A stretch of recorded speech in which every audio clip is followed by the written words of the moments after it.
I am Marcus Symond, 78 years old, African American, a man who has lived through storms that would have broken most men, but somehow I'm still standing. Before my story begins, if you're hearing this or watching this, please subscribe to my channel. Because what I'm about to share with you is not just a tale of pain and revenge. It's the story of a father's endurance, a man's rebirth, and how God can turn even betrayal into blessing. I was born in the heart of Georgia, in a small wooden house where dreams were small but hearts were big. My mother used to say, "Marcus, don't let the world decide when you're done. Only you can do that." Those words became my foundation. I grew up in times when being black meant you had to work twice as hard for half as much. But I worked anyway. I started sweeping floors in a mechanic's shop when I was 15, fixing engines by 18, and by 35, I had my own garage. I built that business with my bare hands, long nights, greasy hands, and empty pockets. But I never gave up. Life wasn't easy, but it was mine. And through every struggle I had one dream: to give my son a better life than I had. When my boy was born, I swore I'd protect him from every pain I'd ever known. I sent him to the best schools, paid for everything he needed, and when he grew older, I brought him into the business. I thought he'd be proud.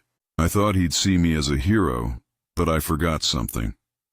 When you give someone everything, sometimes they forget what it took to earn it. As I got older, my health began to fade. My hands, once steady and strong, began to shake. I started forgetting small things. I could feel my time slowing down. I thought my son would stand beside me, help me carry the legacy forward. But instead, he grew distant, cold, ambitious, and hungry for control. One night, everything changed. He came into my study, the same room where I once taught him to sign his first business deal. The same room where we laughed together, dreamed together. He stood there with a hard face, and he said, "Dad, it's time for you to rest. You're old now. You can't handle this anymore. Let me take over everything." I smiled weakly. "Son, I've worked my whole life for this. Just guide me. Don't erase me." But his eyes had no softness left. There was something else: impatience and greed. Days later, I discovered he wasn't just taking the business. He was taking me out of it, permanently. He had forged documents, transferred my assets, and planned to get rid of me quietly. And one night, he tried. Maybe he thought I wouldn't see it coming. Maybe he believed age had dulled my senses. But when life has taught you pain, you learn to smell betrayal before it hits you. He set up a car accident, but fate had other plans. The car rolled, crashed, and burned. But I survived. Barely. I woke up in a rural clinic, body broken, memory blurred. The doctor said, "You're lucky to be alive." Lucky? Maybe I was, but luck had nothing to do with it. Purpose did. I disappeared. Left the city. Left everything. The world believed Marcus Symond was dead. My son held my funeral, took everything I built, and became the man of success in public eyes. But time has a strange way of testing people. As I healed, I worked odd jobs, cleaned houses, fixed machines again, the same way I had once started. It was humiliating, painful, and lonely. But it reminded me of who I really was, a fighter. Then one morning, I looked at myself in the mirror. Old scars, tired eyes, trembling hands, and said out loud, "I may be 78, but I'm not finished yet." I borrowed a small loan, started repairing farm machinery in a village workshop. My honesty and hard work attracted people. A few months later, I opened a small equipment business. Then another. Then another. Years passed, and somehow, the man who had once been left to die became the richest man in the state. But that wasn't the victory.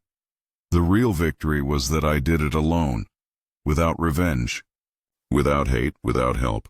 One evening, as I sat in my office looking over new expansion plans, my assistant came in and said, "Sir, there's a man outside asking for food. He looks in bad shape." Normally, we helped people every week. I had a charity program that gave shelter to the homeless. So I said, bring him in. When the door opened, the man who walked in was thin, weak, and dirty. His eyes were sunken, and his clothes hung loose like old rags. He raised his head slowly, and I froze. It was him, my son, the same man who once stood tall and proud in designer suits. The same man who looked down on me, who said I was useless, who once tried to kill me.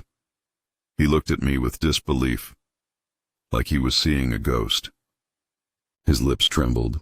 Dad, you're alive? I looked at him quietly. My heart didn't know whether to cry or forgive.